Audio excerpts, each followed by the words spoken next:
Welcome to the Library of Slumbering Memories. Find yourself the most comfortable seat you can. Do not close your eyes just yet. Let your gaze soften, blur slightly, like the mist embracing the sea surface at the break of dawn. Today we will not speak of what is happening out there in the noisy and hurried world. We will speak of what has sunk deep below. Can you sense it? The scent of ancient parchment, the smell of ink dried for thousands of years, and lingering somewhere in the air is the sharp, distinct tang of sea salt. Our story begins not at the bottom of the ocean, but on faded pages. They call it the Cursed Manuscript. Not because it carries dark magic, but because anyone who touches it can never quite see the world in the same way again. It plants in the reader's heart a relentless longing for a place they have never set foot in. Imagine, we are turning back the wheel of time, leaving behind the electric lights, leaving behind the roar of engines. We drift back to ancient Greece, around the year 360 BC. In Athens, within a garden shaded by silver-leafed olive trees, there is a man with a broad forehead and eyes that seem to hold the entire universe. That is Plato.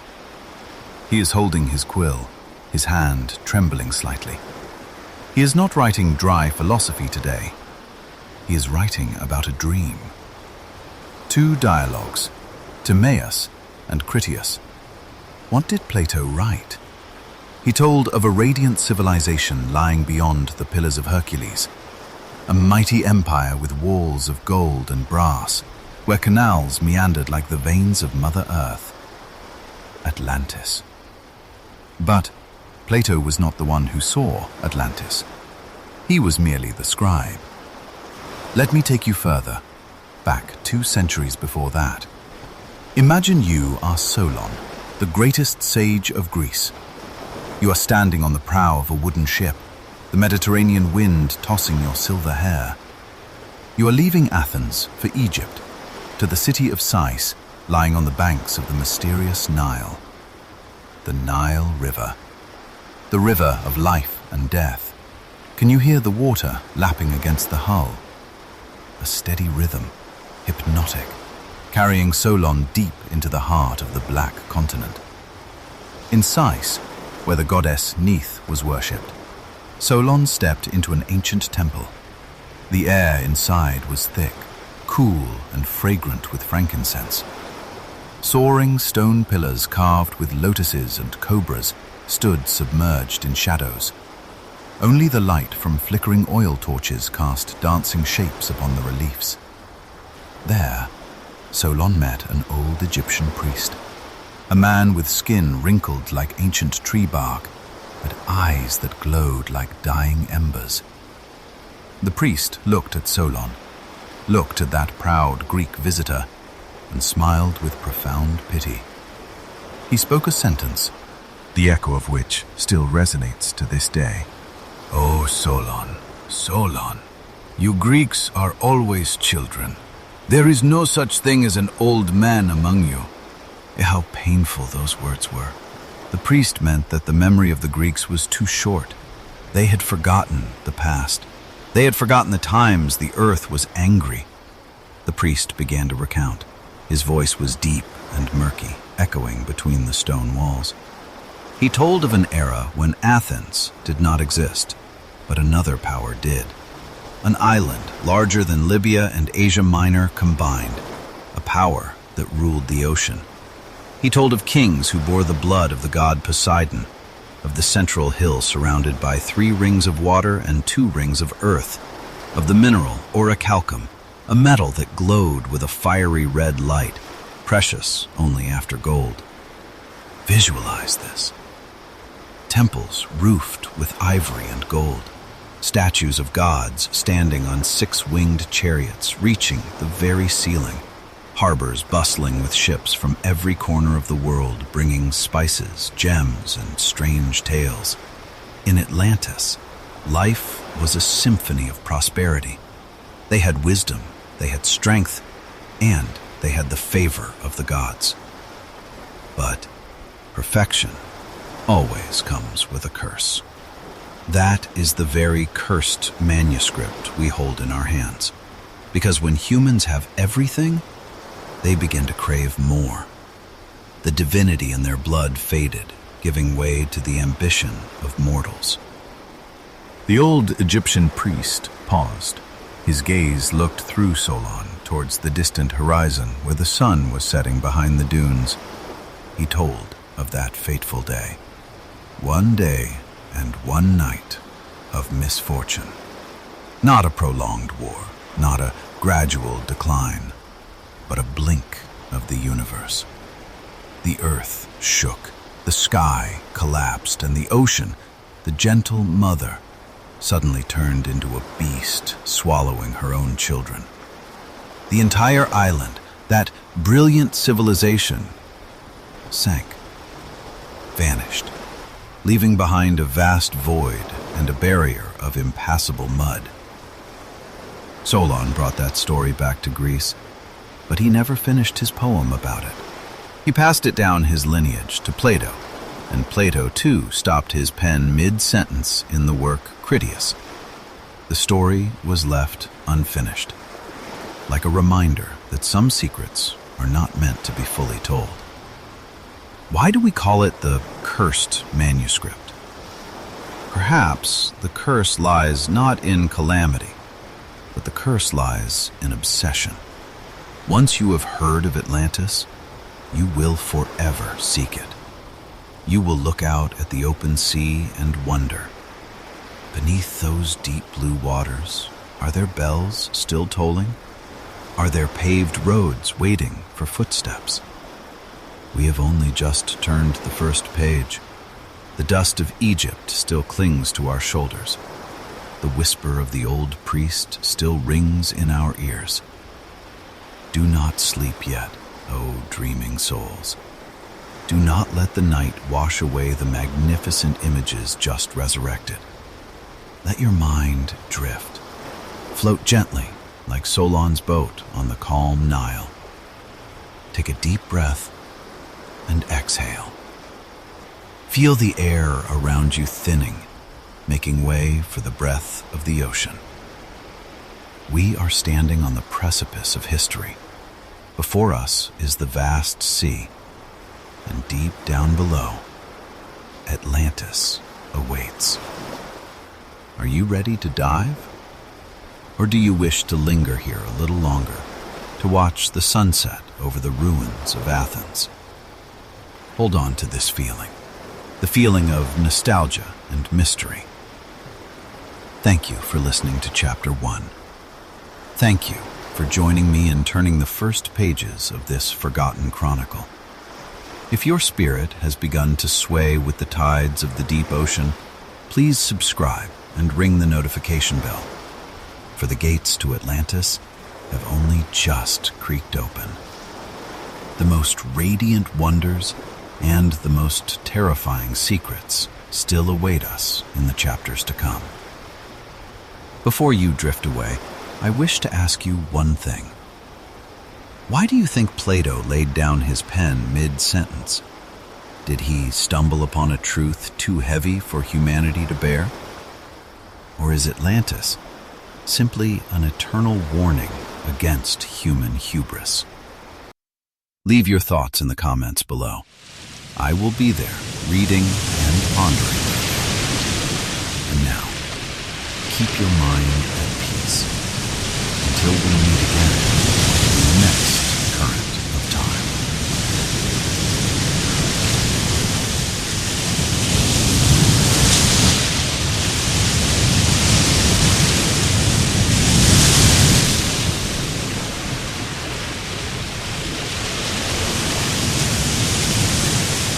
Long before the chroniclers of Athens dipped their quills into ink, long before the Nile was worshipped as a god, the world breathed with a different rhythm. It was the dawn of time, a period the ancients called the Golden Age. The maps we hold dear today were yet to be drawn by the shifting tectonic plates. And there, in the solitude of the vast western ocean, beyond the boundary of the known world, lay an island. It was not merely a plot of land. It was a masterpiece of the primordial earth, a jewel set in the crown of the deep blue. The sun warmed it with a gentleness that modern seasons have forgotten, and the soil was so fertile that it offered up its bounty without the sweat of man's brow. This land did not belong to the petty kings of humanity. It was the domain of the Olympians. When the gods cast lots to divide the earth, Zeus took the majesty of the sky, Hades claimed the shadows of the underworld, and Poseidon, the earth shaker, the storm bringer, received the sea and this lonely island as his eternal kingdom. Poseidon, a god of infinite power and infinite turbulence. He was the fury of the waves and the terror of the earthquake. Yet upon this island, the god found a strange quietude. He found a hill rising gently near the center of the plain, overlooking the endless horizon. And on this hill lived a mortal woman. Her name was Cleito. She was born of the earth itself, daughter of Evenor and Leucippe, the first dwellers of this paradise. But time, the cruel thief that gods do not fear but mortals cannot escape, took her parents away. Cleito was left alone under the vast, indifferent canopy of stars. Can you visualize her? A single, fragile human heart beating in the silence of an untouched world. A speck of dust facing the eternity of the ocean. It was in this vulnerability that Poseidon saw her. For a deity who had witnessed the birth of stars and the crushing depths of the abyss, the fragility of a human maiden was a curiosity that turned into obsession. He fell in love.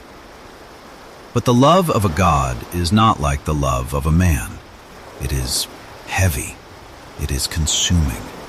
It is a force of nature that seeks not just to cherish, but to possess, and to protect against all threats, real or imagined.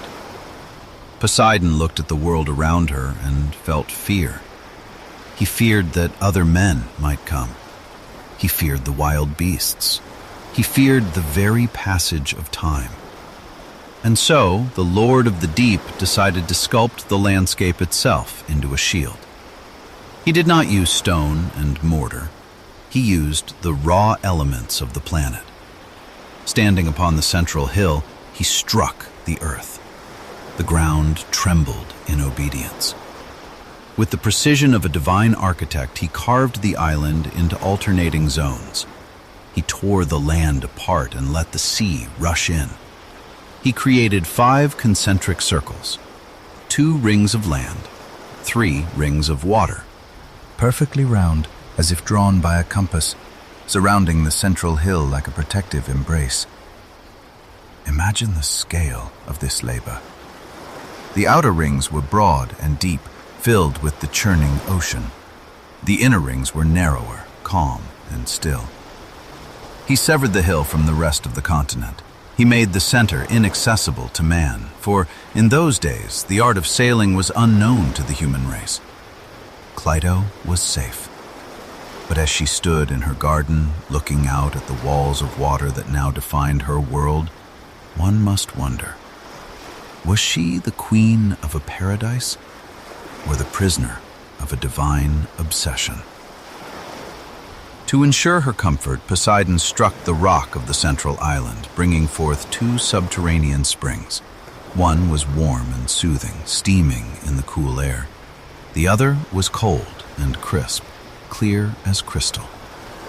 The earth, blessed by the god's presence, produced food in abundance, roots, herbs, wood, and gums from flowers, fruits that were tough and fruits that were sweet.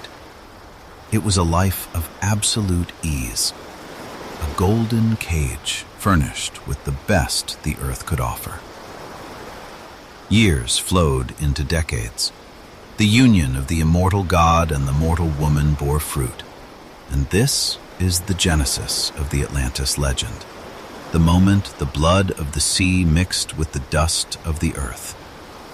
Cleito gave birth to 5 sets of twin boys, 10 sons, 10 princes, 10 roots of a mighty tree that would eventually cast a shadow over the entire world. The firstborn was named Atlas. He was the strongest, the wisest, and the most like his father. To him, Poseidon gave the supreme rule. The island itself was named Atlantis in his honor, and the vast ocean that surrounded it was named the Atlantic. He was the king of kings, the pillar upon which the empire would rest. His twin brother, born second, was named Gadarus in the native tongue, or Eumelus in Greek. He was given the extremity of the island, the region facing the Pillars of Heracles, a land rich in minerals and coastal beauty.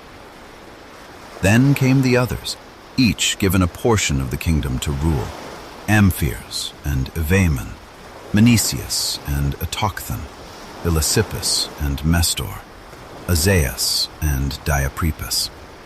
These were not ordinary men. They were demigods. They stood taller than any mortal. Their minds were sharper, their lifespans longer. They possessed the charisma of kings and the strength of the tide. As the boys grew into men, Poseidon knew that he would not walk among them forever. He had to establish an order that would outlast him. He did not write his laws on parchment that could burn or clay that could crumble. He inscribed his commandments on a pillar of Orichalcum, a mysterious red metal, second only to gold in value, which mined from the very heart of the island.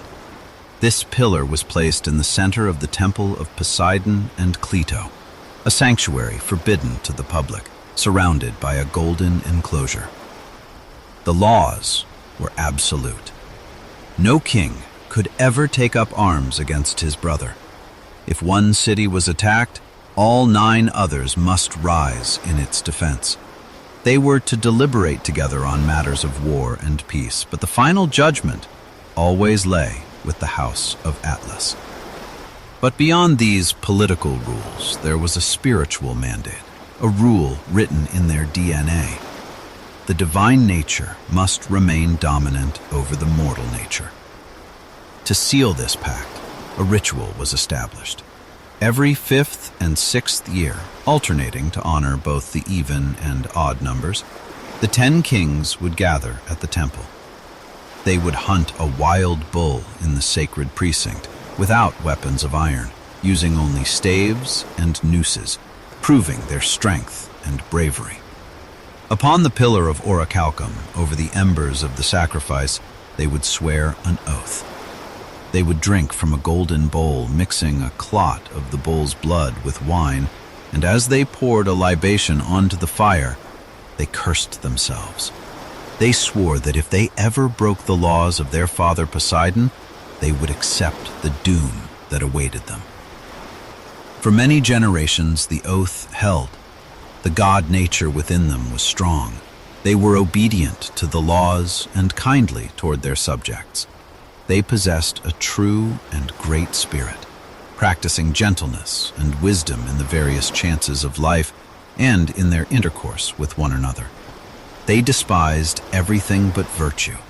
They cared little for their gold and their silver, viewing them as a burden rather than a prize. They were not intoxicated by luxury. They did not lose control of themselves. They saw clearly that all these goods are increased by virtue and friendship with one another, whereas by too great regard and respect for them, they are destroyed, and virtue with them. It was a utopia, a civilization built on the perfect balance of divine wisdom and earthly abundance. But biology is an inexorable machine. With each passing generation, the divine blood was diluted. The sons married mortals, and their sons married mortals. The portion of Poseidon became faint, like a drop of wine in a vast ocean of water. The human nature, the nature of Evenor and Leucippe, began to rise. Human nature is not evil, but it is volatile. It is driven by ambition, by insecurity, and by an insatiable hunger for more. The paradise Plato walked in was transforming. The natural springs were channeled into intricate plumbing. The simple fruit trees were replaced by organized agriculture. The protective rings of water were bridged and tunneled. The isolation was ending. The 10 kings, now distant descendants of the original twins, looked outward. They stood on their high towers and looked past the rings of water, past the horizon that had once been their boundary.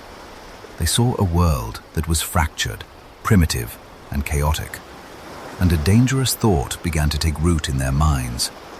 A thought that belongs to men, not gods.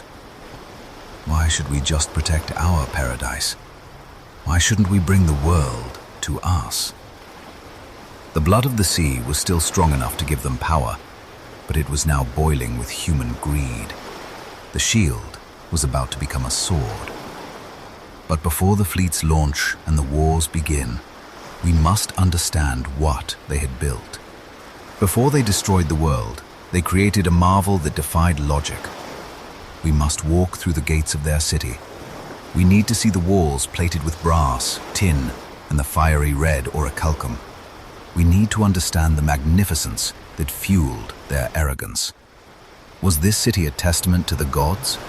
Or was it merely a gilded monument to human vanity, waiting for the inevitable fall?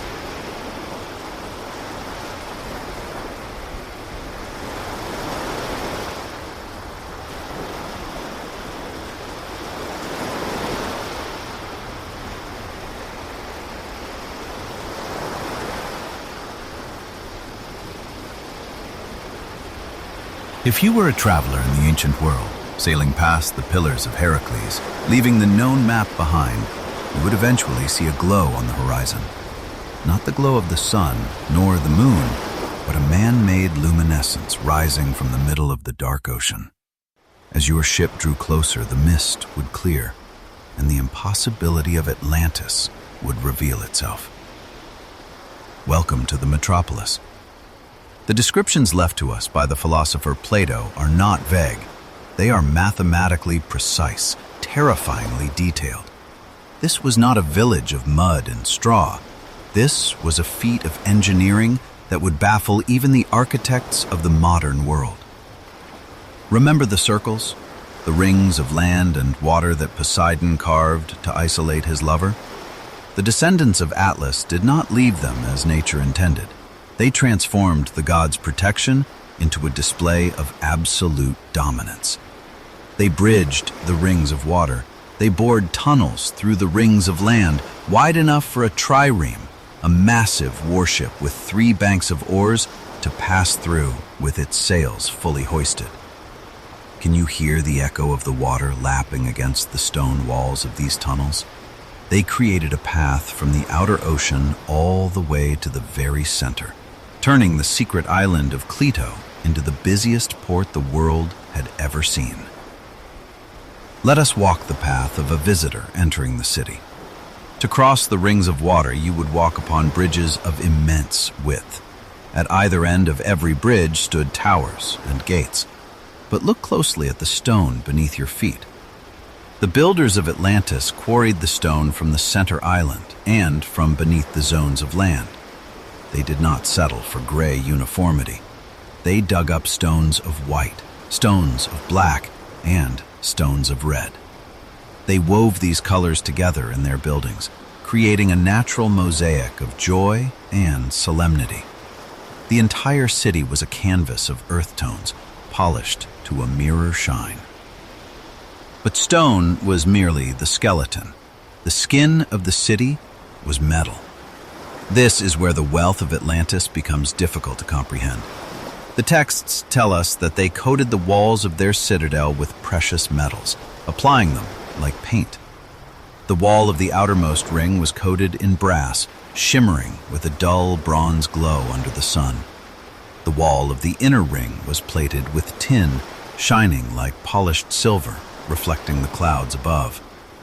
But the wall surrounding the central citadel, the Acropolis, the heart of the empire, flashed with the red light of Orichalcum. Orichalcum, the mountain copper. Aside from gold, it was the most precious substance in the ancient world. Today we treat it as a myth, perhaps an alloy of copper and zinc, or perhaps something lost to geology. But in Atlantis, it was dug out of the earth in many parts of the island. It glowed with a fiery resplendence. Imagine a city where the walls themselves burned with the color of fire. It was beautiful, and it was intimidating. It told any visitor, "We possess what you cannot even name." As we pass through the gates of Orichalcum, we arrive at the central island, the sacred hill where Poseidon first met Cleito. Here stood the royal palace, a complex that grew with every generation. Each king, trying to outdo his predecessor, added ornaments and extensions until the structure became a labyrinth of luxury. But dominating everything was the temple of Poseidon. Its size was staggering, a stadium in length, half a stadium in width. Its architecture was barbaric and strange, not following the proportions of the Greeks. The exterior was covered in silver, and the pinnacles were tipped with gold. Step inside. The roof was of ivory, curiously wrought with gold, silver, and orichalcum. And there, looming over the worshippers, was the statue of the god, Poseidon. He was standing in a chariot, driving 6 winged horses. He was so tall that his head touched the roof of the temple. Around him were 100 nereids riding on dolphins. The statue was solid gold. Think of the weight of it, the sheer density of wealth concentrated in one single room. It was enough gold to buy entire civilizations on the mainland. Outside the temple, the wealth of nature rivaled the wealth of artifice. The island was teeming with life. There were domesticated animals and wild beasts. There were vast grazing grounds, and explicitly mentioned in the ancient texts, there were elephants. Herds of elephants roaming the meadows of Atlantis, the largest of beasts for the largest of empires. The earth provided everything. The fruits which admit of cultivation, the fruits which we use for food, and the fruits which provide drink, ointment, and meats. There was a specific fruit mentioned, the pleasant kind which affords a consolation of satiety. A fruit meant for dessert, for pleasure. They had everything. They needed nothing. And here lies the paradox. When you have everything, what is left to strive for? When the walls are made of silver and the laws are written on pillars of eternal metal, where does the human spirit go? A utopia, by definition, is a place that goes nowhere. It is static. It is a frozen moment of perfection. But the human soul is not designed for stasis. It is designed for struggle. Without the struggle for survival, without the need to work the land for food, the energy of the Atlanteans had to go somewhere else. The perfection began to rot from the inside. The concentric circles, once designed to keep the world out, now felt like the bars of a cage. The abundance felt like a drug, lulling them into a sleep of moral decay. The kings sat on their thrones of ivory and looked at their reflection in the Orichalcum walls. They saw gods. They did not see the lucky inheritors of a divine lottery. They saw superior beings who deserved to own the world. Look at the harbor again. The docks were no longer just filled with merchant ships carrying spices and perfumes. Look closely at the shipyards hidden in the rock. Those are triremes. Those are ships of war. 1,200 ships, according to the records. Why does a paradise need 1,200 warships? Who are they planning to fight, if they are the beloved children of the gods? The transition was subtle. It didn't happen overnight. It happened over dinners of exotic meats and wine poured into golden goblets. It happened in the whispers of the royal court. The logic of the prison of paradise is simple. If we are the best, if our way is the perfect way, then it is our duty to impose this perfection on the savages of the outside world. It is not conquest. It is enlightenment. It is not war. It is ordering the chaos. The noise of the city changed. The laughter of the fountains and the songs of the birds were drowned out by the rhythmic hammering of bronze on anvils.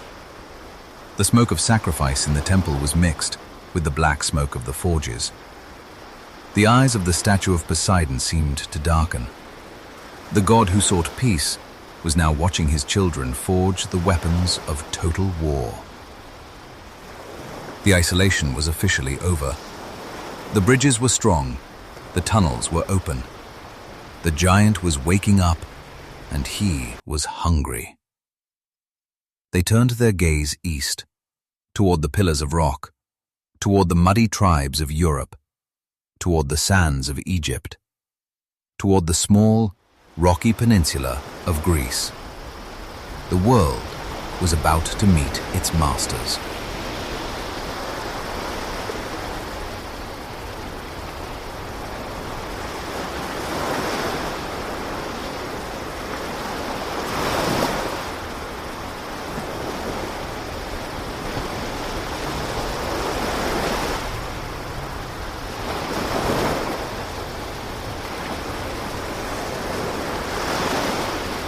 Chapter 4. The Ghostly Light of Orichalcum.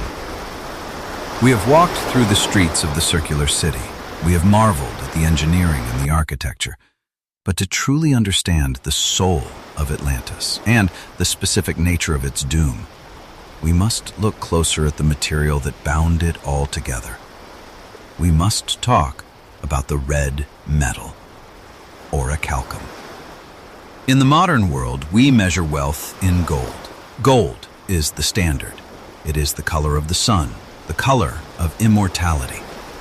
But in the ancient texts of Plato, in the dialogue of Critias, gold is mentioned merely as a companion to something far more mysterious and far more potent.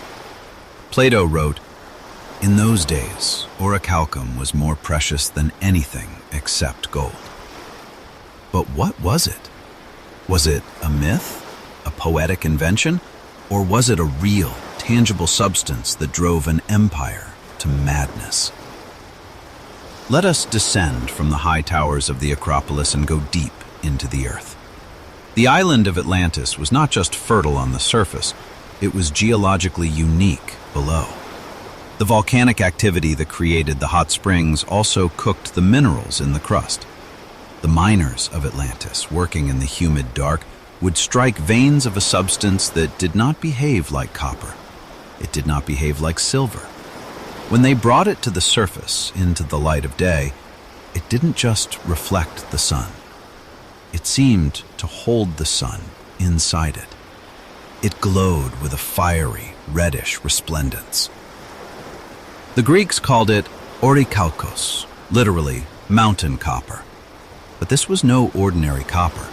It was an alloy, naturally forged in the fires of the earth, or perhaps perfected by the alchemists of Poseidon.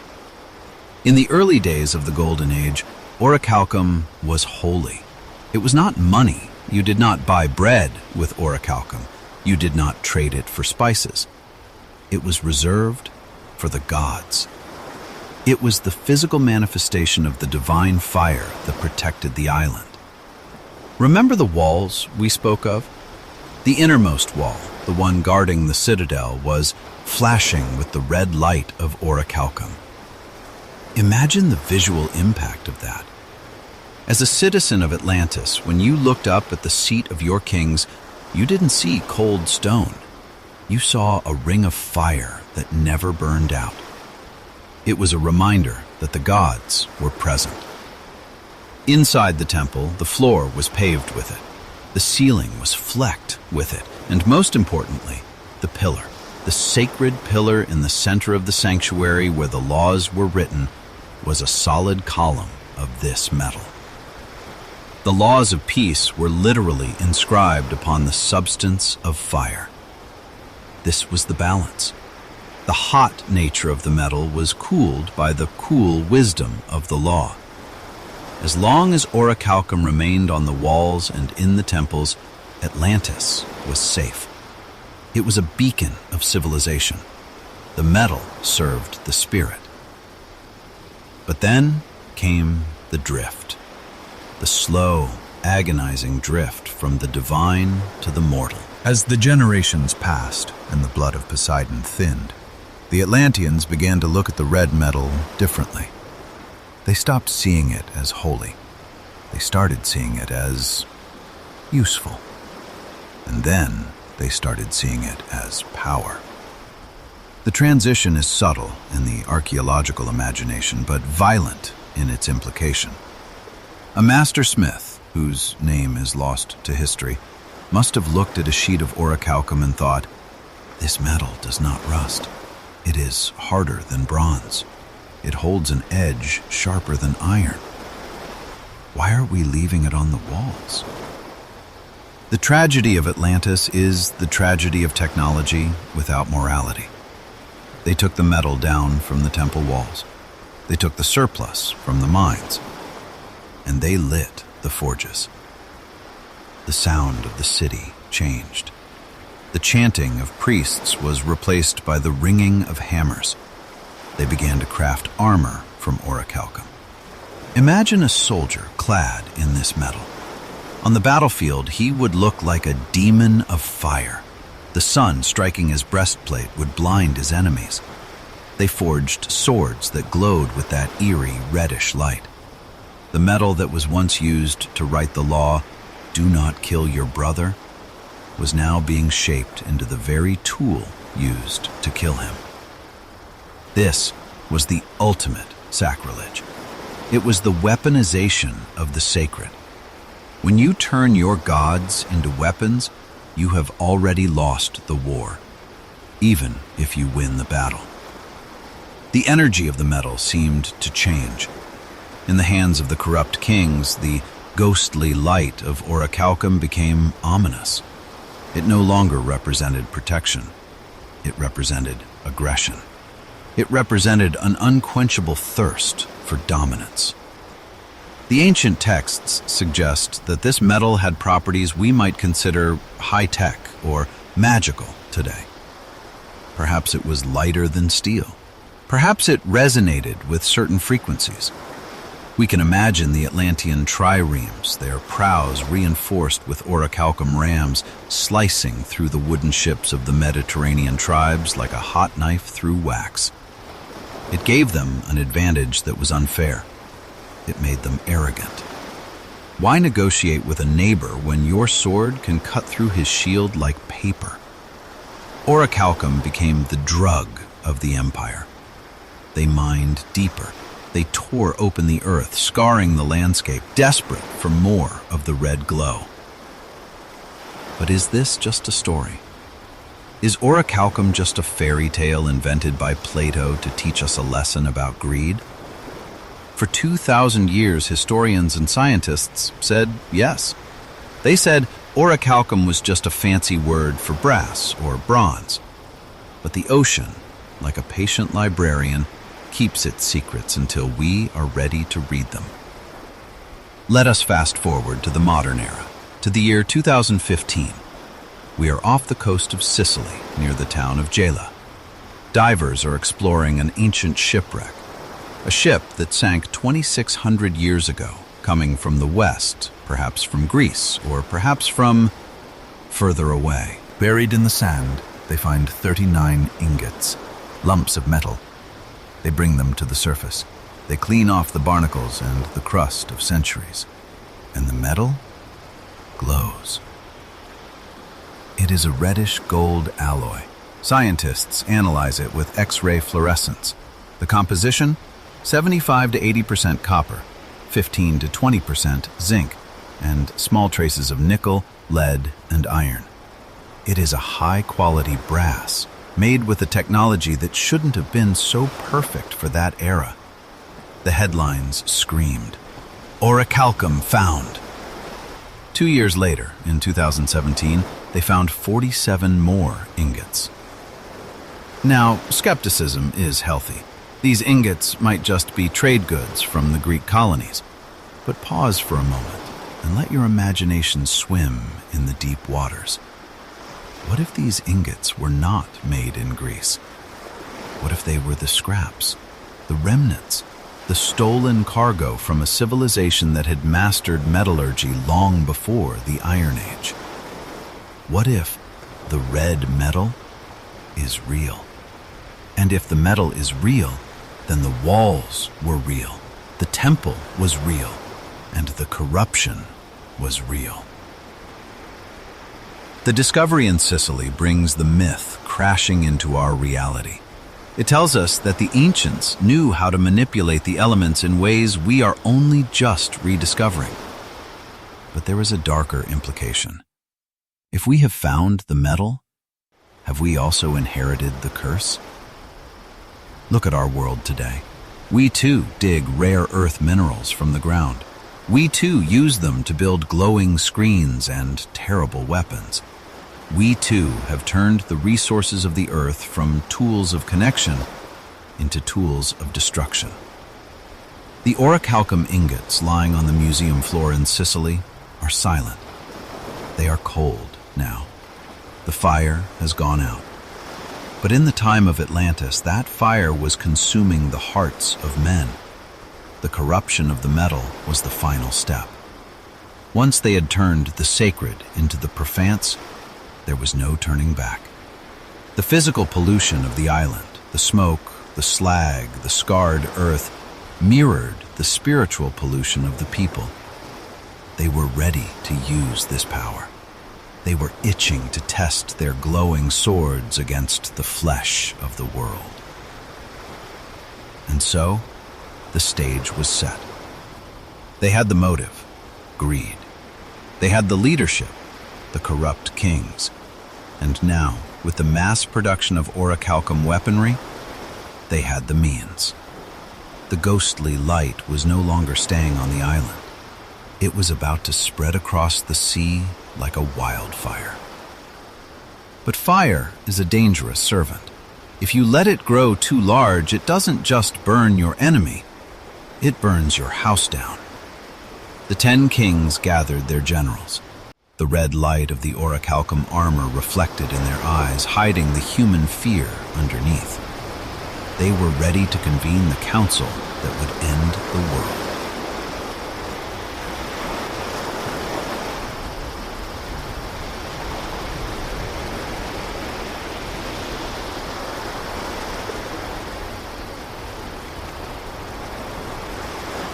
Time is the only true conqueror. Even for the children of gods, time is a poison that works slowly, invisibly, and without mercy. We move now from the golden sunlight of the previous era into the twilight of the Atlantean soul. We must understand that the fall of this empire did not begin on the battlefield. It did not begin with an earthquake. It began in the blood. For many generations, the divine spark of Poseidon, that sacred genetic legacy, held the kings in check.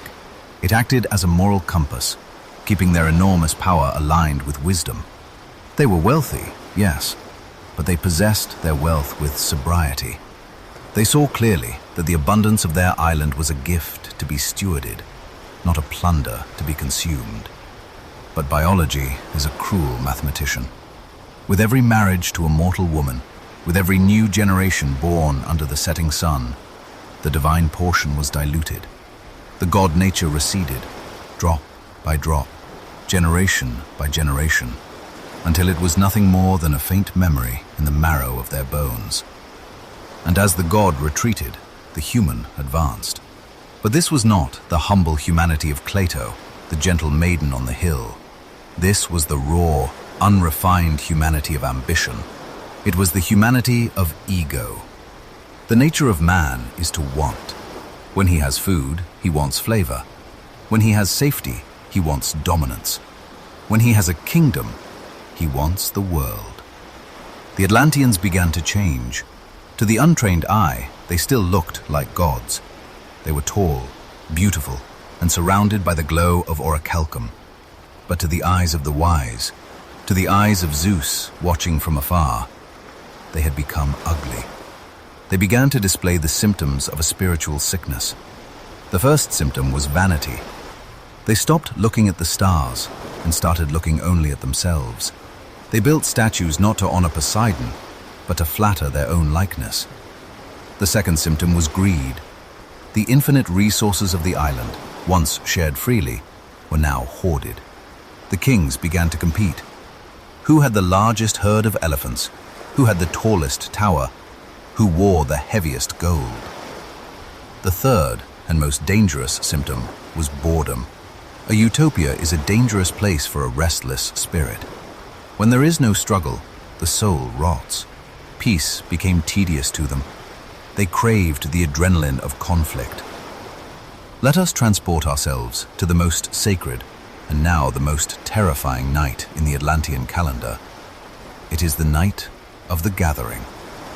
Every 5th and 6th year, the 10 kings leave their respective cities. They travel the canals, passing under the bridges where the people cheer for them, unaware of the darkness brewing in their leaders' hearts. They arrive at the central island, the Acropolis. They enter the sacred precinct of the temple of Poseidon and Cleito. The gates of the temple are shut. The public is barred. This is a ritual for the bloodline only. In the old days, this gathering was a time to reaffirm the laws. It was a time to judge transgressions with mercy. But now, the atmosphere in the temple is heavy. The air is thick with the smoke of incense, but it cannot mask the metallic scent of tension. The 10 kings stand before the pillar of Orichalcum. The laws of their father are etched into the metal, glowing in the torchlight. Do not take up arms against one another. Honor the gods. Protect the weak. The kings read these words, but they no longer feel reverence. They feel contempt. They feel that these laws are chains binding their greatness. And then, the ritual begins. A ritual that Plato describes with chilling specificity.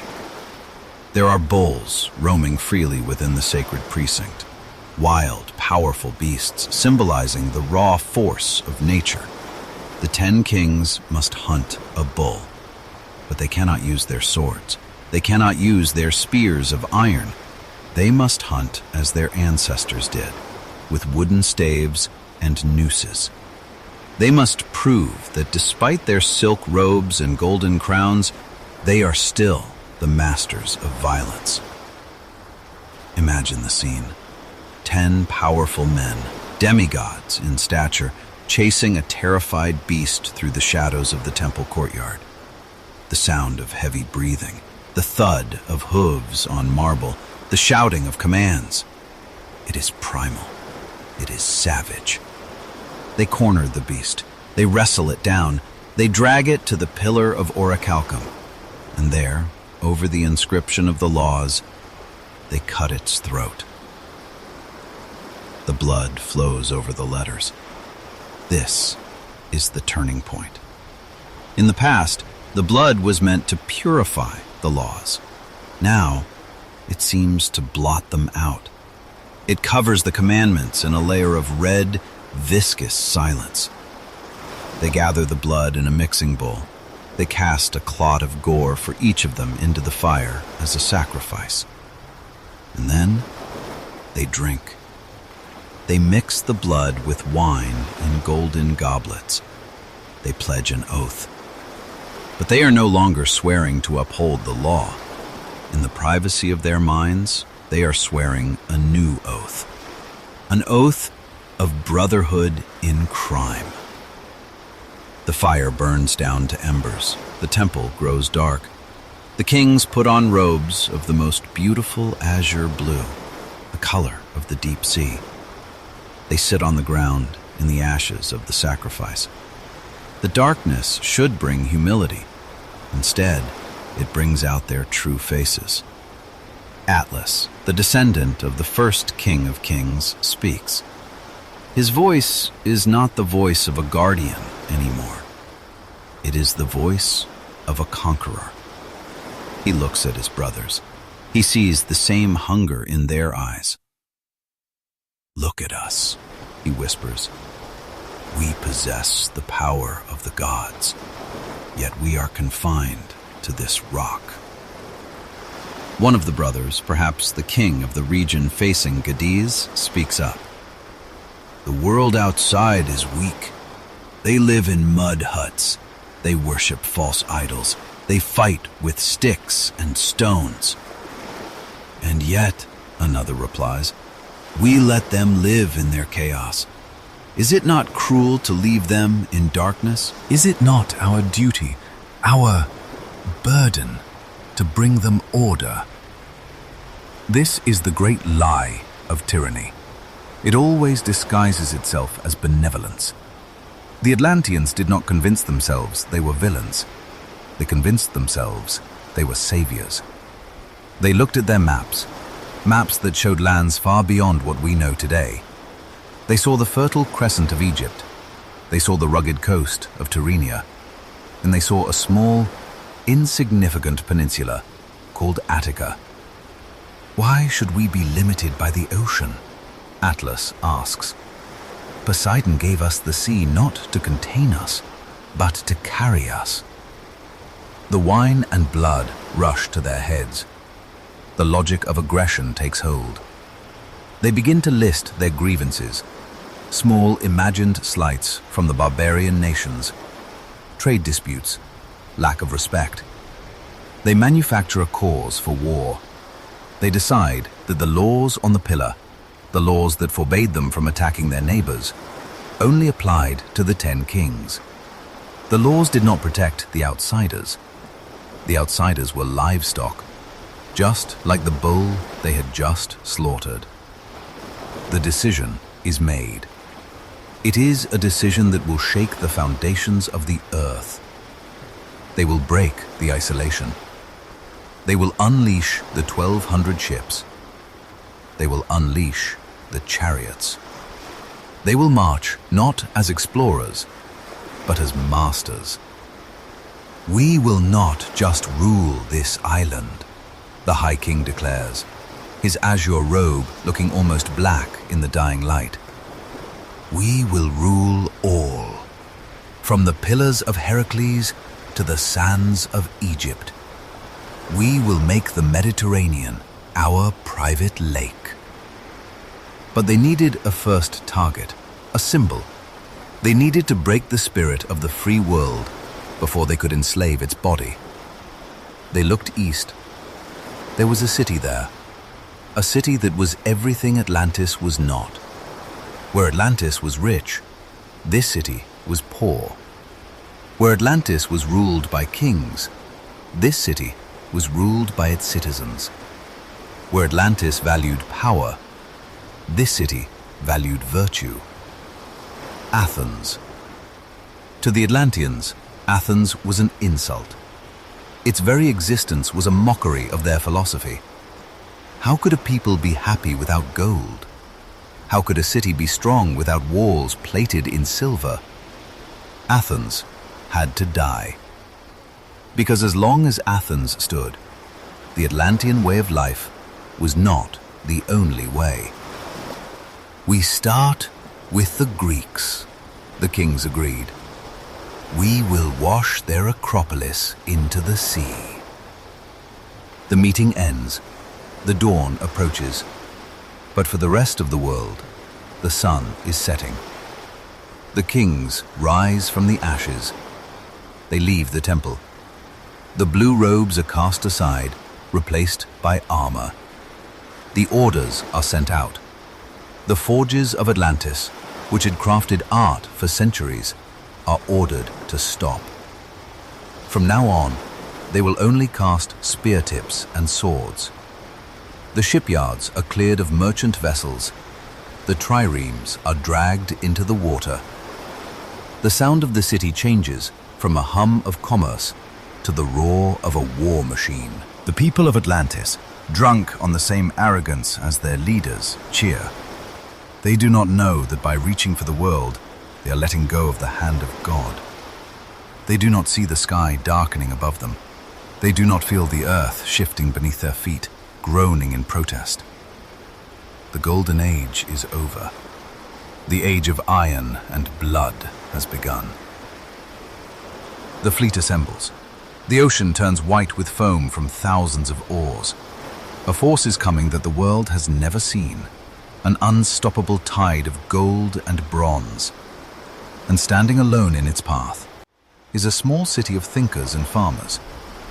It seems like a battle that is decided before it begins, but history loves irony.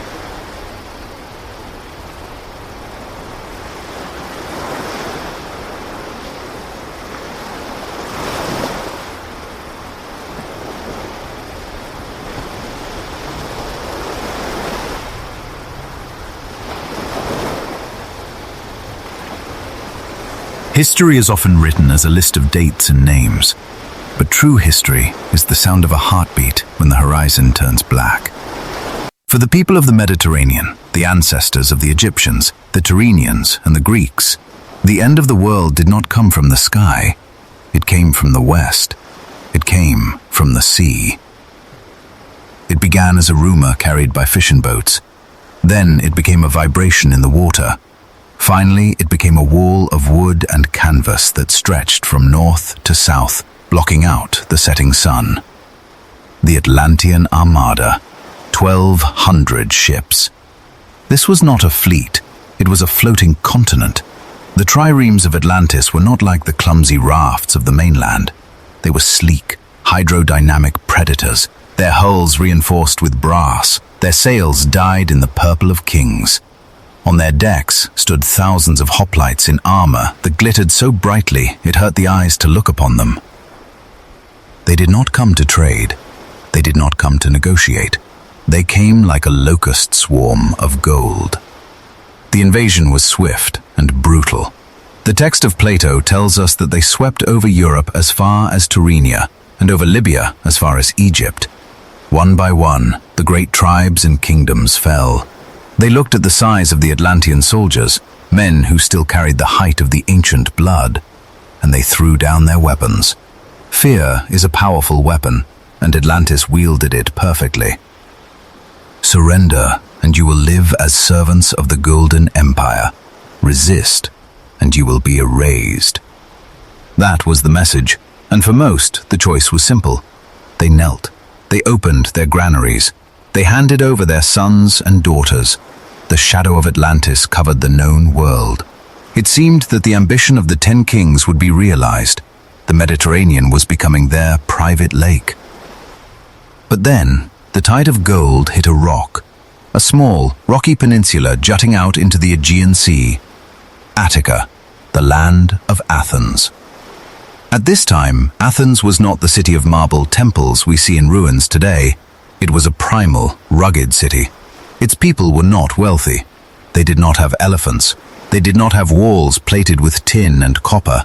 They had only the olive trees, the rocky soil, and a fierce, stubborn belief in their own freedom.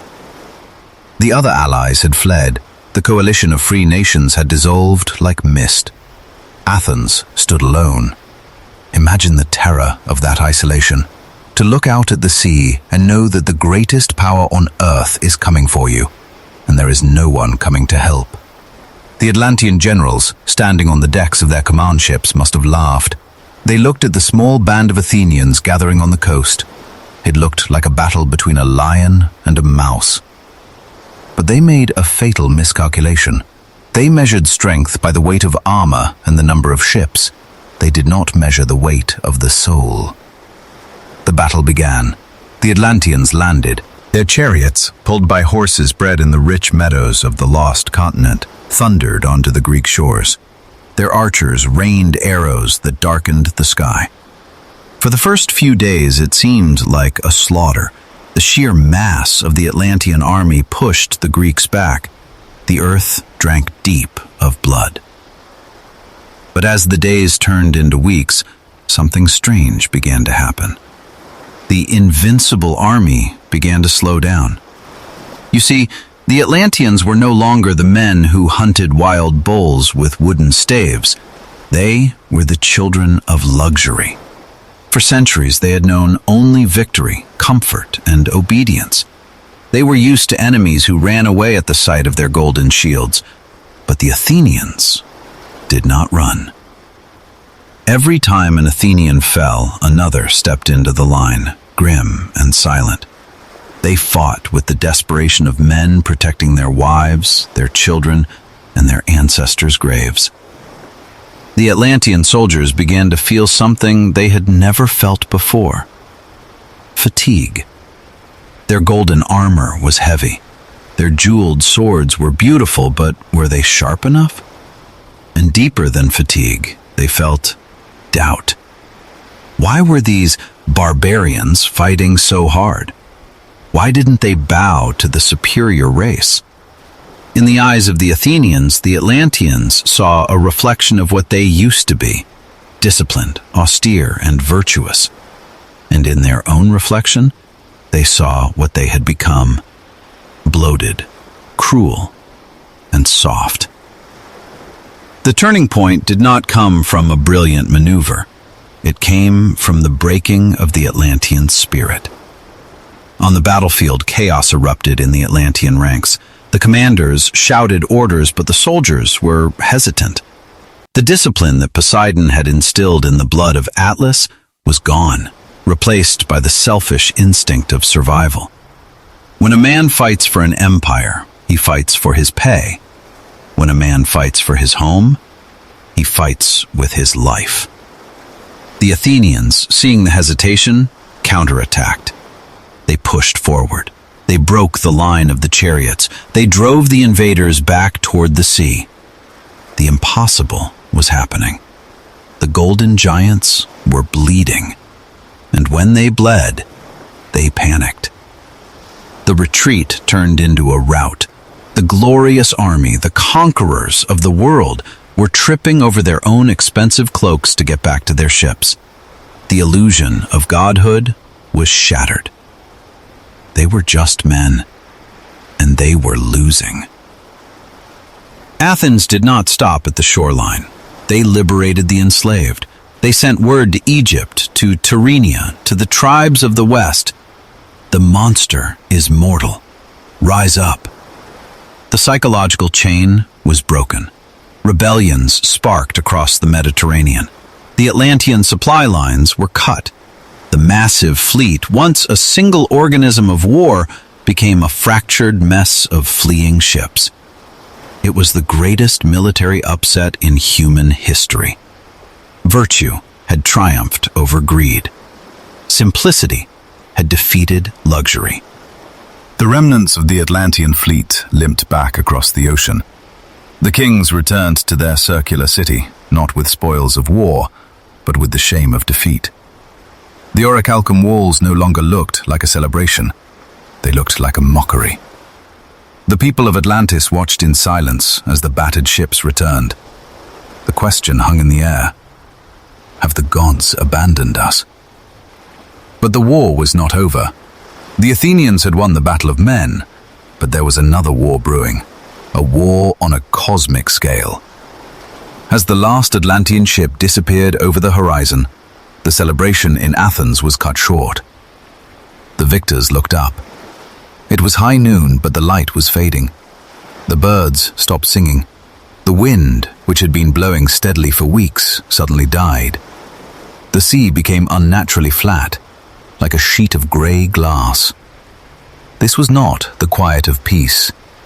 This was the quiet of a predator, holding its breath before the strike. The victory of Athens had saved the freedom of mankind, but it had also drawn the attention of a higher power. The corruption of Atlantis had been exposed. Their hubris had been laid bare for the heavens to see. They had failed as gods, and they had failed as men. The universal balance had been tipped too far, and when the balance is lost, the universe corrects itself. Up on the highest peak, far above the petty squabbles of ships and swords, an eye opened. It was not an eye of compassion. It was an eye of judgment. The silence that descended upon the earth was heavier than the noise of battle. It was a silence that pressed against the eardrums, making the blood run cold. The Athenians lowered their swords. They looked at the sky, and they realized that their war was just a prologue. The real power was about to speak.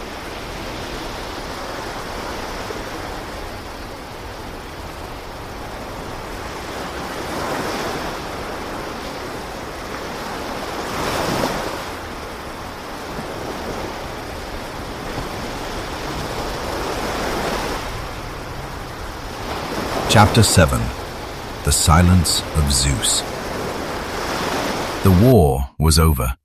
The swords were sheathed. The cries of the dying had faded into the rhythm of the waves. On the surface of the earth, there was a strange stillness. It was the exhaustion of history. The Athenians were tending to their wounds, looking at the retreating ships with disbelief. The Atlanteans were sailing home, nursing their bruised pride, already crafting lies to tell their children about why they failed. But the true ending of the story was not written in the mud of the battlefield. It was not decided by the strategy of generals or the sharpness of bronze. The true ending was being written in a place far above the clouds, where the air is thin and the light is eternal. We must now leave the mortal plane. We must ascend. We must enter the mind of the one entity who had been watching it all. Zeus. In the modern mind, we often picture him as a chaotic figure, a hurler of lightning bolts, a lover of mortal women, a king of drama. But to the ancients, to Plato and Solon, Zeus was something far more terrifying. He was the embodiment of Themis, divine law. He was the keeper of the cosmic balance. He was the architect who ensured that the universe did not collapse into chaos. He did not intervene in every petty squabble of men. He let them play their games. He let them build their empires and burn them down. But there is a line drawn in the fabric of existence. When a civilization becomes so heavy with sin, so bloated with unnatural ambition, that it threatens to tilt the axis of the world, Zeus must act. Atlantis had crossed that line. It wasn't just the war. War is common. It was what lived inside the Atlanteans. Zeus looked down from his most honorable habitation, which stands in the center of the universe and overlooks all that has a share in existence. He did not see the gold that dazzled the eyes of men. He did not care for the Orichalcum walls or the ivory palaces. He saw the soul of the city, and what he saw was a rotting corpse dressed in silk. He saw that the divine portion within them had faded away. He saw that the human temper had become dominant. To the eyes of men, the Atlanteans still appeared glorious and blessed. They were the envy of the world. But to the eyes of Zeus, they appeared unseemly. That is the word Plato used. Unseemly, ugly, grotesque. Because they were destroying the most beautiful thing a human can possess, their character. They were no longer able to carry their prosperity with moderation. They were drunk on existence. And so, the king of gods decided it was time. He did not act alone. Judgment, true judgment, is not a tantrum. It is a process. He summoned the gods. Imagine the scene. A call went out through the ether. Hermes, the messenger, flashing through the skies. The call reached the deep ocean where Poseidon sat in his underwater court, perhaps ashamed of his children, perhaps defiant. The call reached Hades in the shadow. The call reached Apollo, Ares, Athena. Come to the center. The trial of Atlantis has begun. The gods gathered.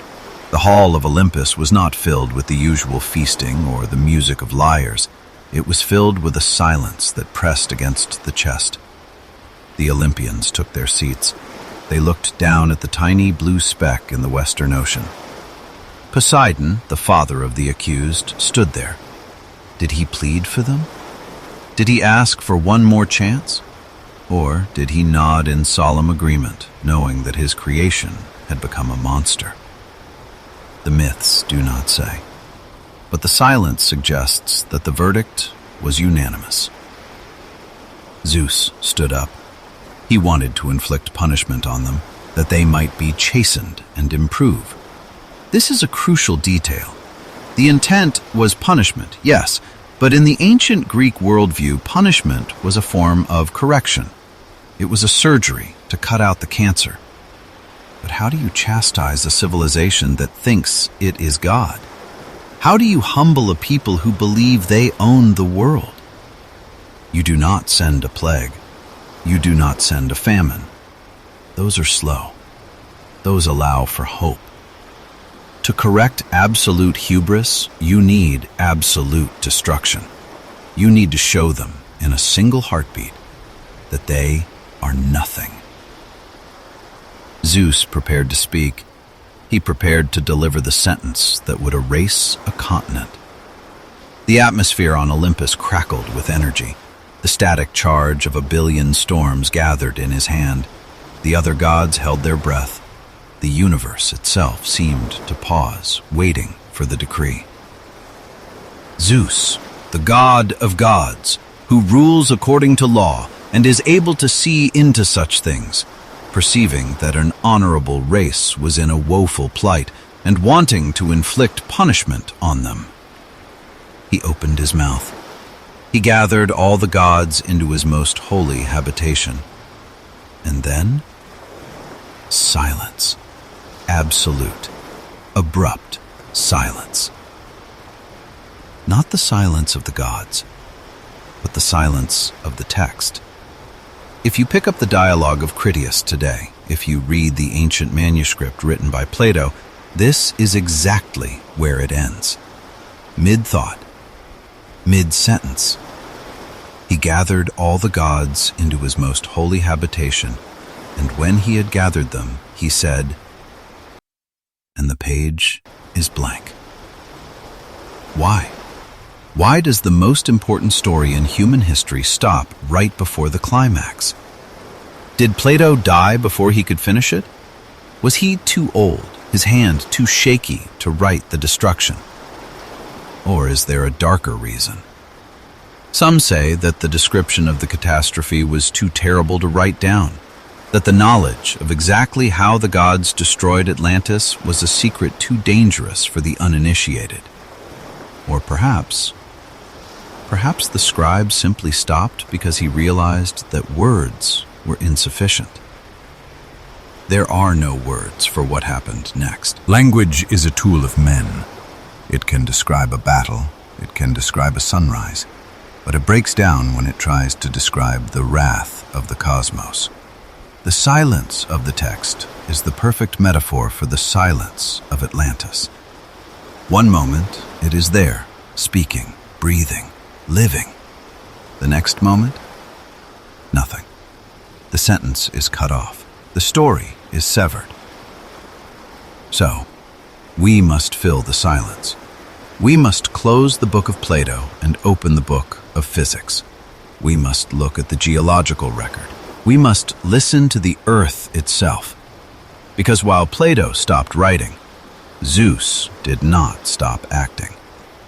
The decree was spoken, and when a god speaks, the elements obey. Down below, in the deep magma chambers beneath the Atlantic Ocean, something woke up. The pressure that had been building for millennia found a crack. The silence of Zeus was not peace. It was the deep breath before the scream. The people of Atlantis were sleeping. The kings were likely arguing over their defeat in Athens, planning their next campaign. The priests were pouring libations on the pillars of Orichalcum, begging for a sign. They got their sign. It didn't come as a voice from the clouds. It came as a vibration in the wine cups, a subtle tremor that made the golden statues shiver. The dogs started barking. The elephants trumpeted in terror and broke their chains. The birds took flight in the middle of the night, screaming into the dark. The silence was breaking. The verdict had been delivered. The time for correction was over. The time for erasure had begun. Zeus lowered his hand.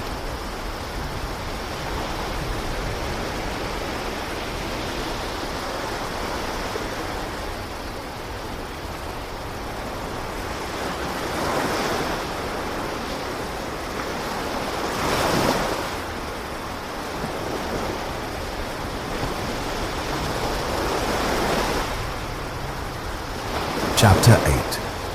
One day and one night. The phrase haunts us. But afterwards, there occurred violent earthquakes and floods, and in a single day and night of misfortune, all your warlike men in a body sank into the earth, and the island of Atlantis, in like manner, disappeared in the depths of the sea.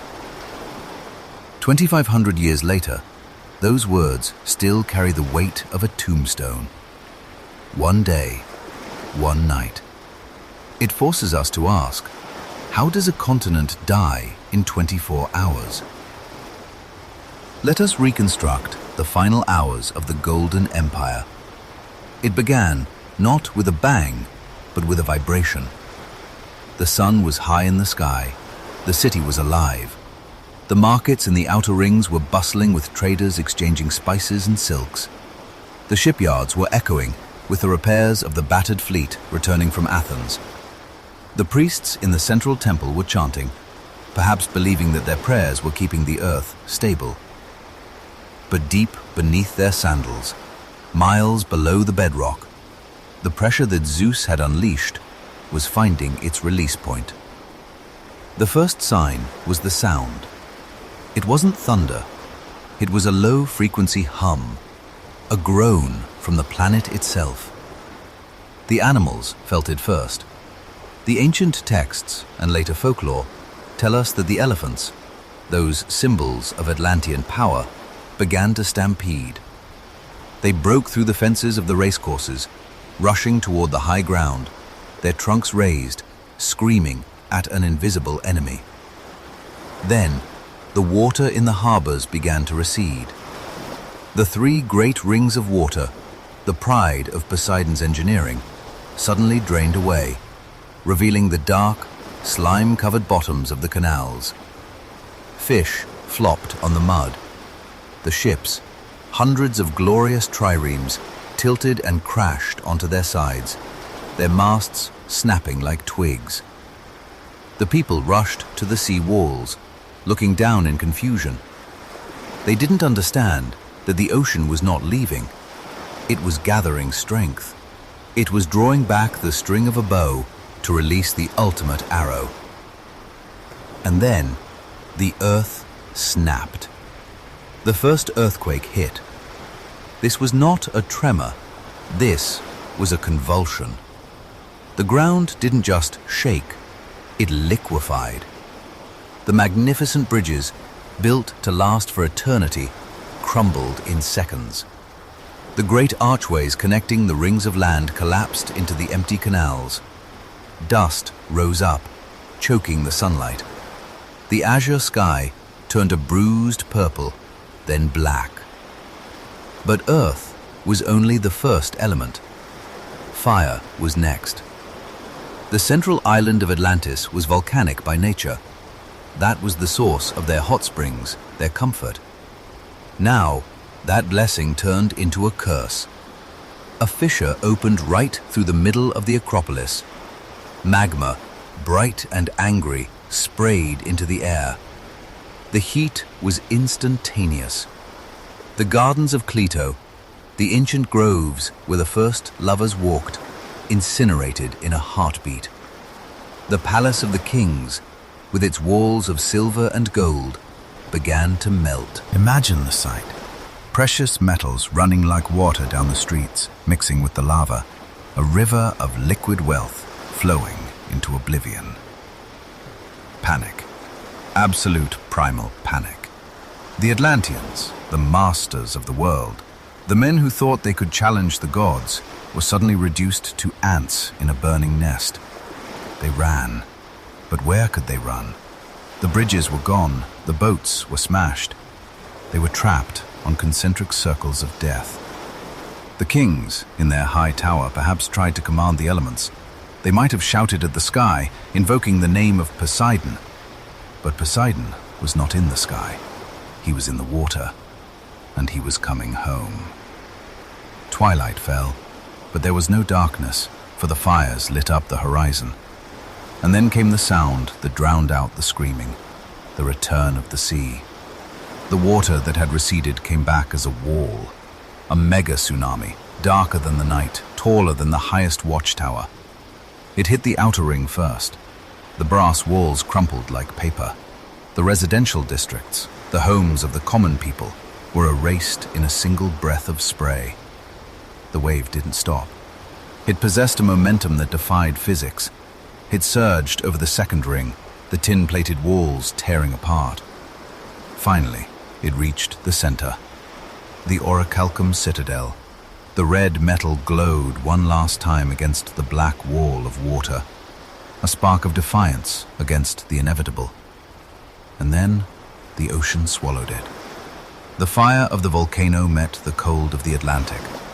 The explosion of steam would have been visible from space, a pillar of white cloud shooting up into the stratosphere, carrying with it the ashes of a civilization. Night fell, the night of misfortune. The screaming stopped, the crashing stopped. All that remained was the sound of rain. Black rain, muddy rain, ash mixed with water falling on the churning sea. Beneath the surface, the island was breaking apart. The tectonic plate shattered, the foundations of the continent gave way, and the landmass began to slide. It didn't just flood, it sank. Down, down into the abyss. The libraries containing the history of the world before the flood, gone. The secrets of astronomy, of medicine, of metallurgy, gone. The genealogy of the gods, gone. It is difficult to comprehend the scale of the loss. Imagine if, tonight, every major city on Earth, New York, London, Tokyo, Shanghai, simply slipped under the water. Imagine if all our hard drives, all our books, all our art vanished. How long would it take for the survivors to forget we ever existed? How long before we became a myth? For Atlantis, it took one night. The sun rose, the day after. The sky was clear, the wind was gentle. The birds, the few that survived, circled in the air, looking for land that was no longer there. A ship, perhaps a merchant vessel from Egypt that had been far enough away to survive the wave, sailed into the area. The captain looked at his charts. He looked at the horizon. There should be a continent here. There should be a mountain. There should be the glint of Orichalcum. There was nothing, just the endless, indifferent blue of the Atlantic Ocean. Or, not entirely nothing. Plato leaves us with one final, haunting detail. He writes that for centuries afterwards, that part of the ocean was unnavigable. Why? Because of the shoals of mud. The decomposing remains of the island created a thick, impassable slurry floating on the surface, a graveyard of dirt and debris. Ships could not pass.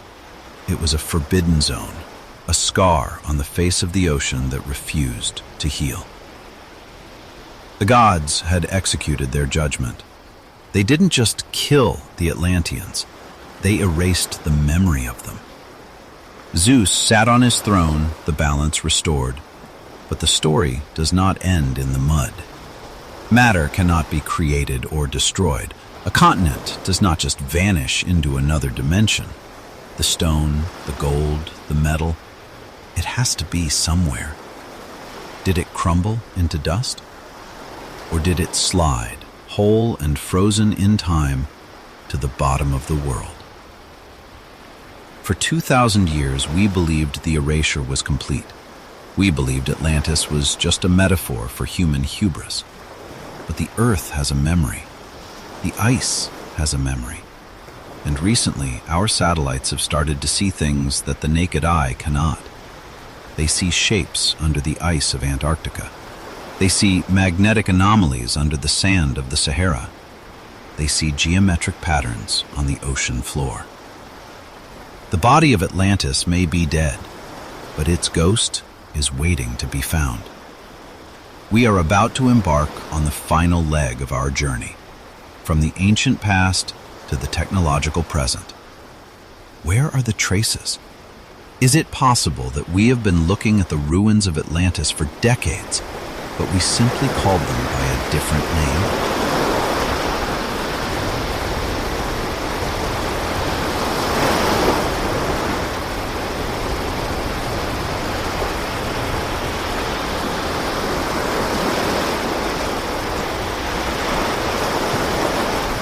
Chapter 9. The Hidden Traces.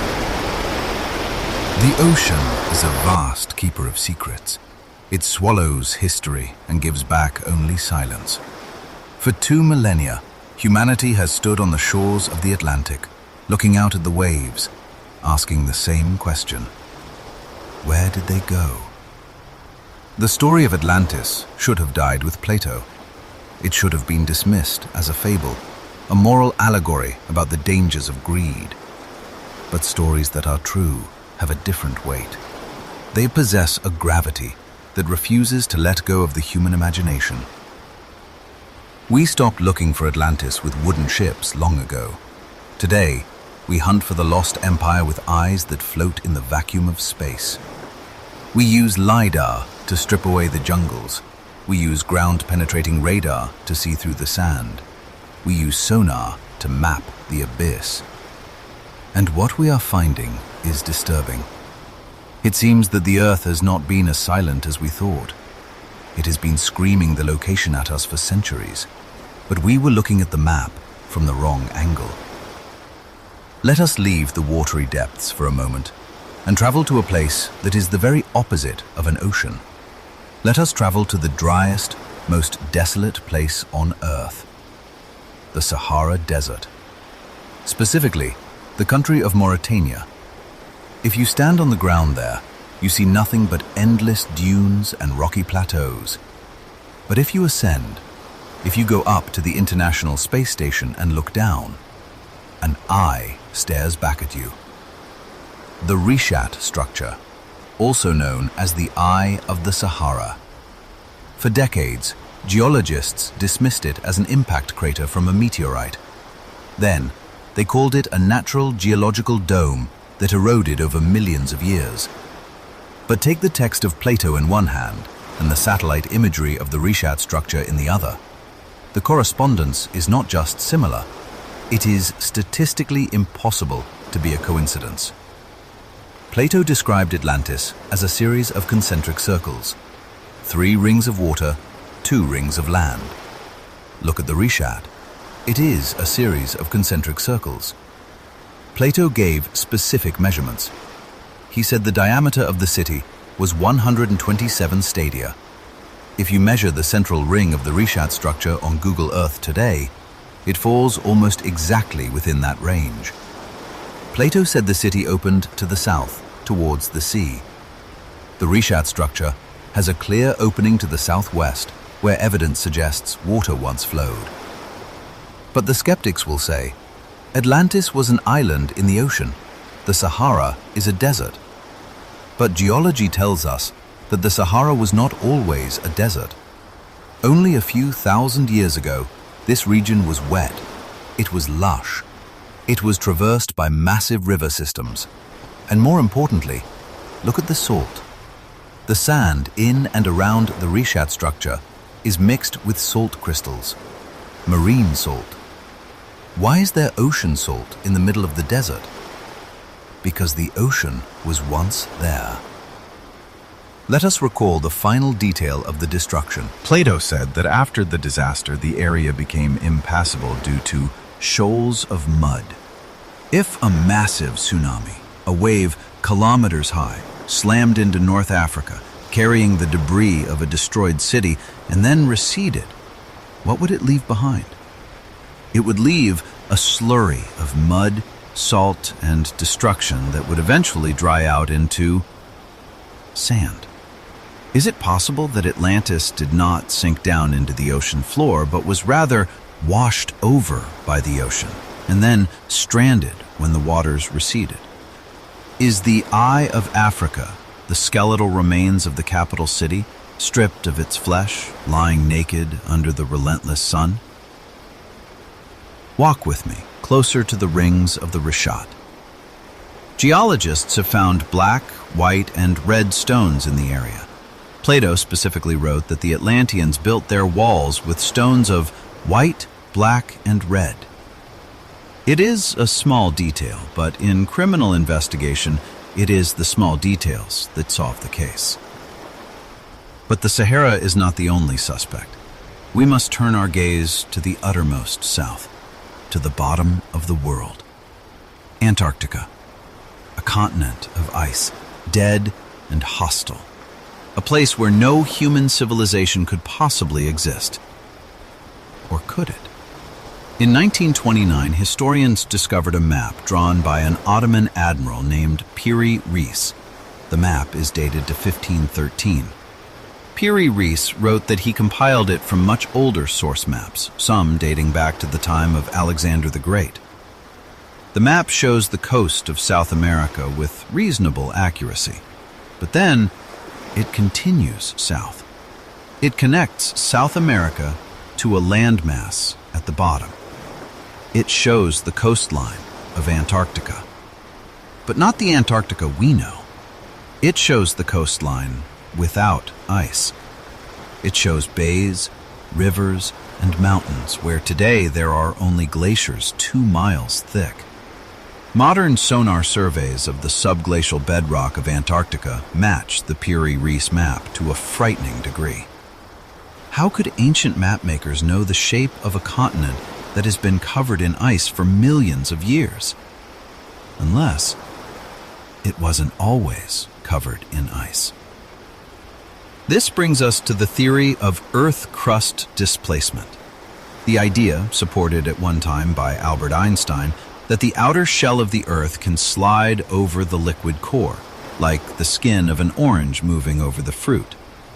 If such a shift happened, if the crust slipped, a temperate continent could be moved to the polar zone in a matter of days or weeks. One day and one night of misfortune. If Atlantis was Antarctica, situated in a warmer latitude, and the crust shifted, the destruction would be twofold. First, the earthquakes and tsunamis caused by the planetary jolt. And second, the cold.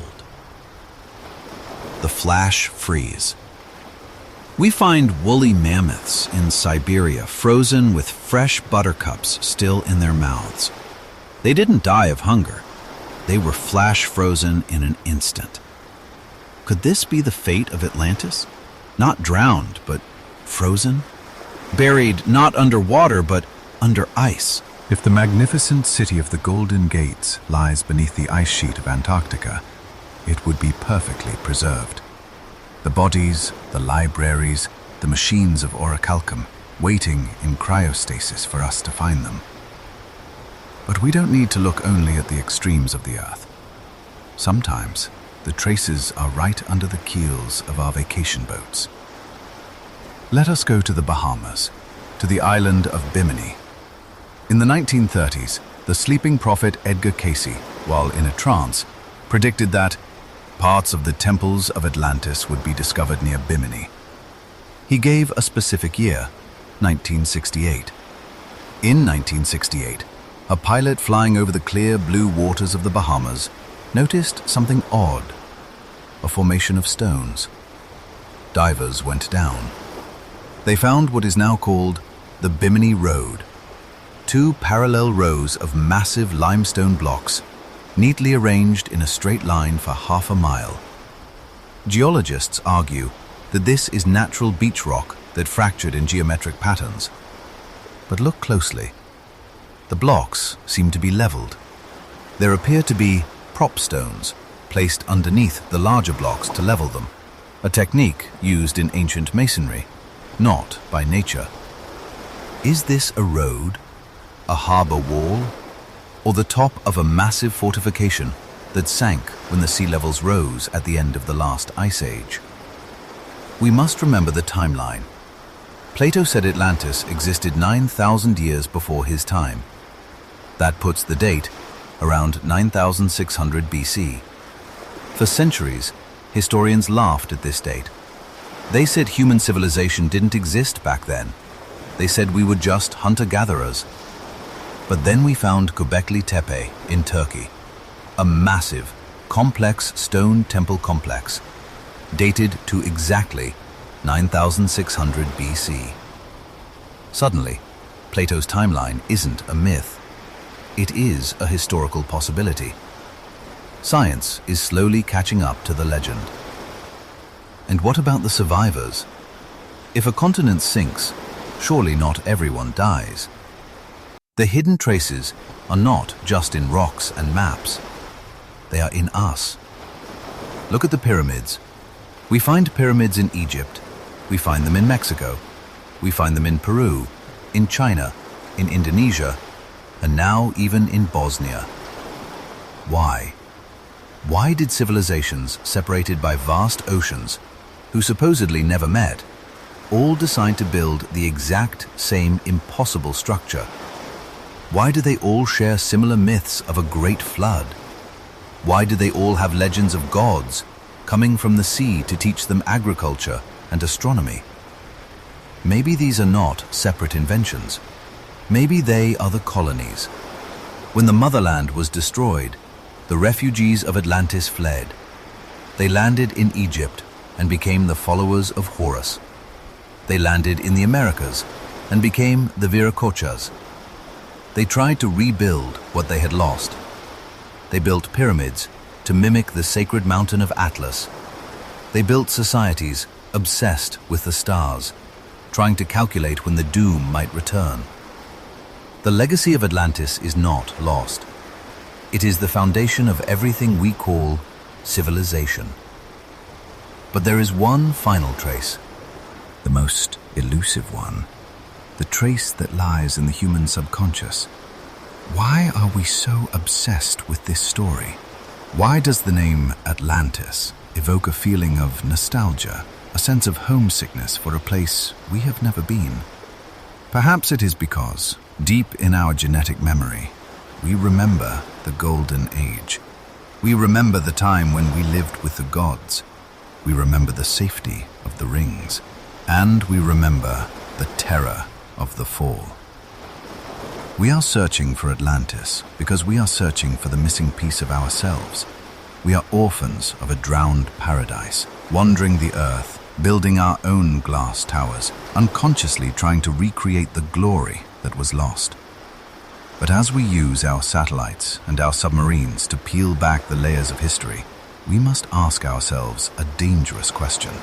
If we find it, if we truly find the power source of Atlantis, the Orichalcum, the technology that defied gravity, are we ready for it? The ruins are speaking to us. The eye of the Sahara is watching the sky. The ice of Antarctica is melting. The clues are aligning. The cold case of the millennium is about to be solved. But the message coming from the deep is not just a history lesson. It is a warning. Because the cycle of time is a circle, just like the city itself. And what has happened before will happen again.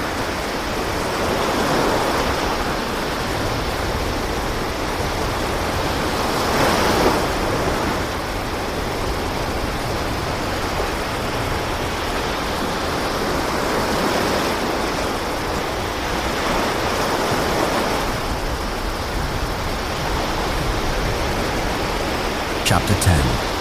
The Final Warning. We have reached the end of our journey. We have walked the streets of the Golden City. We have smelled the incense in the temples and felt the heat of the forges. We have watched the waves rise and the empire fall. Now, the screen goes dark. The history book closes. But the sound of the ocean remains. Can you hear it? That rhythmic, endless breathing of the tide. It is the same sound that Plato heard when she walked alone on the hill. It is the same sound the 10 kings heard as they plotted their conquest. And it is the same sound that drowned their screams on that night of misfortune. The ocean is the only witness that never dies. It holds the memory of everything that has ever happened on this planet. And if you listen closely, in the silence between the waves, it is trying to tell us something. Why does the story of Atlantis refuse to die?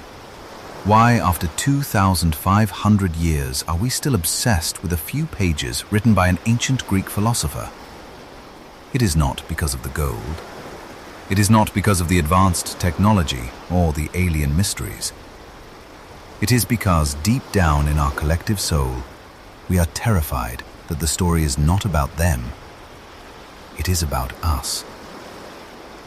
Plato did not write the dialogue of Critias as a fantasy novel. He wrote it as a warning. He was holding up a mirror to his own society, to Athens. But mirrors have a way of reflecting across time. And today, if we dare to look into the polished surface of the Atlantis legend, the face staring back at us is our own.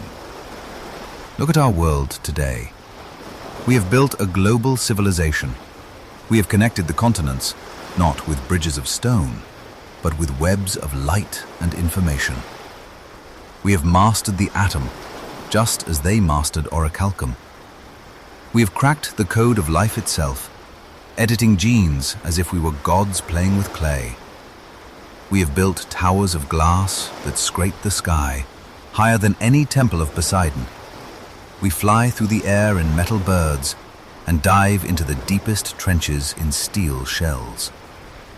We are the new Atlantis. We are living in a new golden age.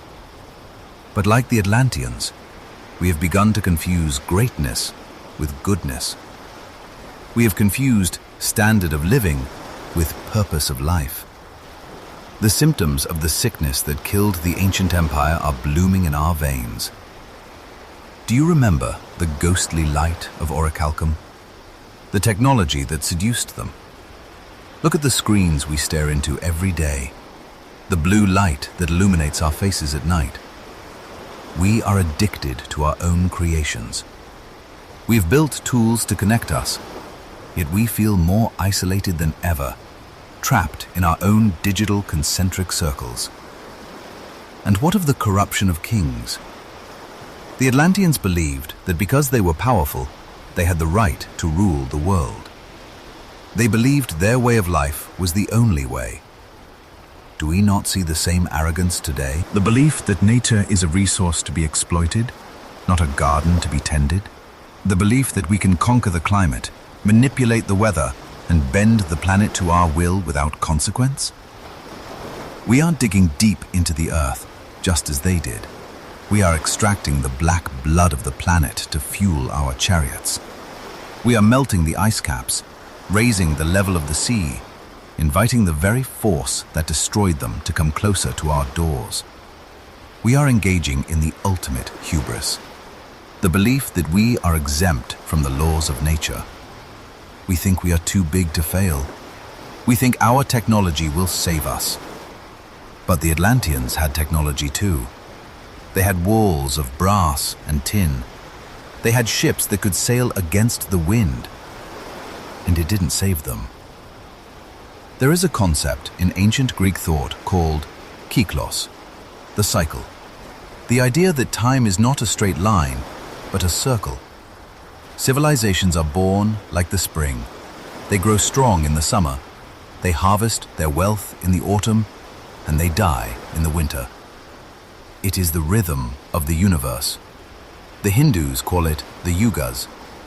They say we are currently in the Kali Yuga, the age of iron, the age of conflict, of spiritual darkness, where the God portion in man is at its thinnest, and the human portion is at its most volatile.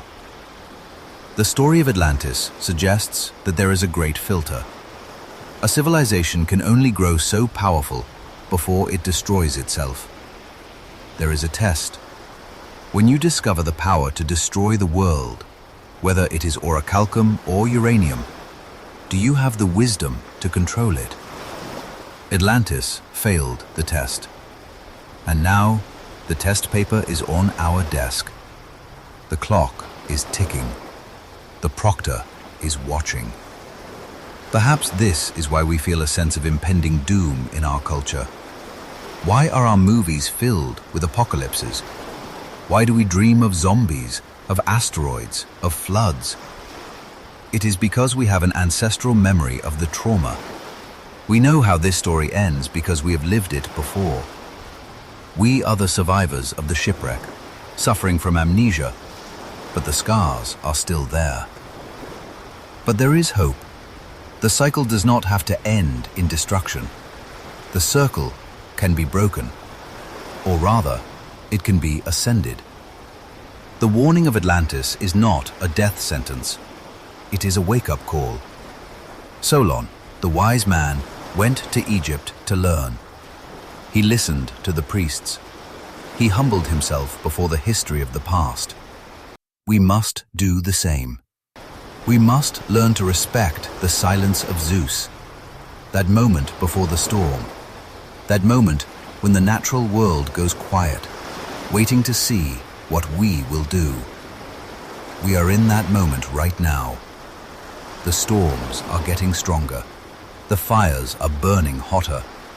The species are vanishing. The silence is deepening. We still have time to change the ending of the script. We still have time to put down the weapons of Orichalcum and return to the Temple of Wisdom. We still have time to realize that we are not the masters of the earth, but its guests. Imagine a future where we find the ruins of Atlantis not as a tomb, but as a teacher.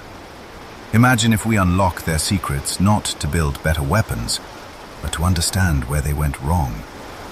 Maybe the survivors, the refugees who built the pyramids and the stone circles, left us these clues so that we wouldn't make the same mistake. Maybe the entire landscape of human history is a message in a bottle, thrown into the ocean of time, waiting for us to open it. As you lay in the dark tonight, listening to the quiet hum of your own city, think of them. Think of the 10 kings in their blue robes. Think of the lovers walking in the gardens of Plato. Think of the children playing in the shadow of the golden walls. They were real. They were alive. They had dreams just like you. They thought their world would last forever. And in one day and one night, they were gone. The ocean is rising again. Not just the water, but the ocean of time. If history is a wheel, it is turning. The Golden Age, the Silver Age, the Bronze Age, the Iron Age, and then the Fire, or the Rebirth.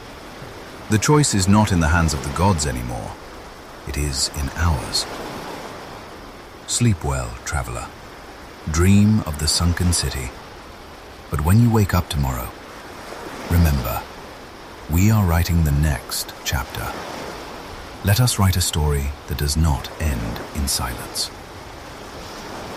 This is Slumbering Sagas. The story is over, but the legend is just beginning.